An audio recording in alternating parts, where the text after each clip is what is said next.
Hey, it's Nate with Kilts Can Do. Today we're going to be doing a small shop video. If you have a table saw and it does not have a table saw cabinet, then you've run into this issue yourself, where anytime you use it, wood dust goes everywhere. There are many ways to fix this. On mine, I've got the Delta table saw. The problem with the Delta table saw, is the base goes like that all the way around. And I'll show in a second. I've tried putting little pieces of cardboard up underneath, which does assist with catching the dust. Unfortunately, they never stick because there's no real way to hold it on unless you do duct tape or something like that. I've tried foam. I've tried several different ways to do it, and they all kind of come out the same. The pieces are too thin and they come out. So today I found a new way to do it, which there may be criticisms about, but it's working. I can hook up my dust collection system and it sucks it out. There's not a whole lot because there's still gaps, which I'll go over. But it works a lot better than it did, and there's a lot less mess underneath the table saw. So let's go over that. Alright, this is my table saw.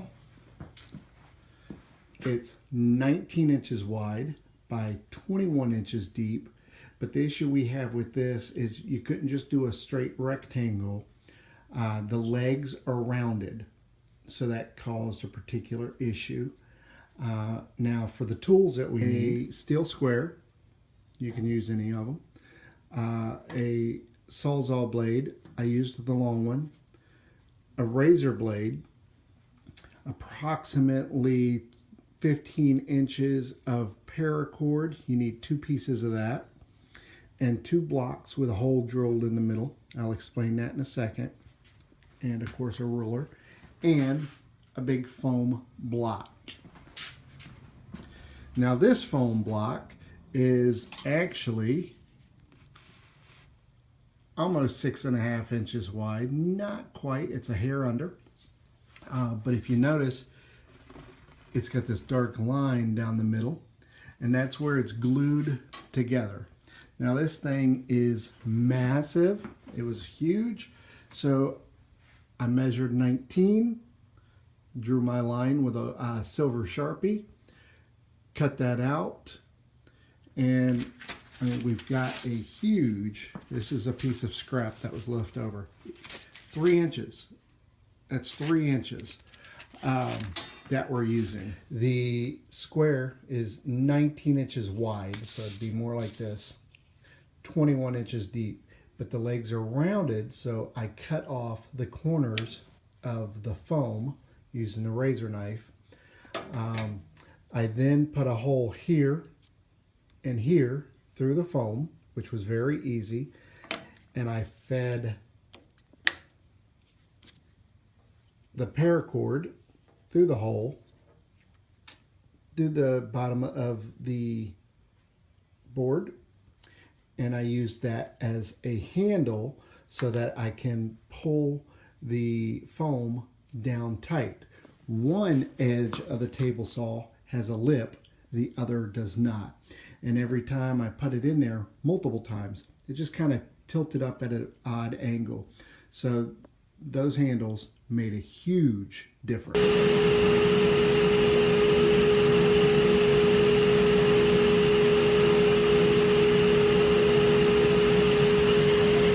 Now granted, the suction's not fantastic, but I do not have a zero clearance insert in here. It's a lot better than it was, and I don't have all the dust coming underneath the table. All that's from the foam when I was cutting it. But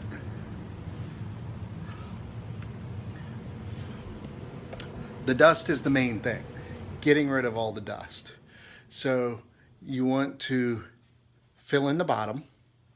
You can use whatever you want. I found that I've tried pieces of cardboard. I've tried a lot of everything. Just didn't work right. Uh, didn't want to have to tape a lot of stuff to it. I wanted it to be where you couldn't see it. I did that. The suction's really good. Now on the back, there's still a big section that I didn't fill in with any kind of foam.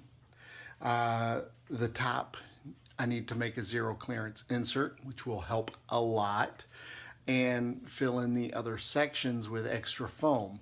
But as of right now, it's 200% better than what it was. That's what I was looking for. Overall, this took maybe 30 minutes of time. It wasn't very difficult at all, except for the corners and getting it to fit in there snug. There are certain areas that we have to discuss, such as the foam in here. Next time I do this, I'm going to put a piece of rubber that goes along this side and as well as along the bottom. The arbor is about a 1/2 inch that goes through the wall. So we'll do that, and the rubber will kind of seal itself like lips as the arbor comes back and forth as we need to change the angle of the blade. But up in here, I've added foam so that you've got the extra suction. The less gaps you have, the better. There's going to be less suction, more suction there, which will make things a lot easier. So you want to go through after you place the foam, and you want to fill any gaps that you can find. If you can shine a light through it, fill it. The less gaps there are, the better suction you're going to have, and the more your dust collection system and dust vent out the back will be able to take care of. All right, this has been Nate with Kilts Can Do. I appreciate you watching the video. Comment, like, and subscribe, and share. Appreciate it. You have a good day.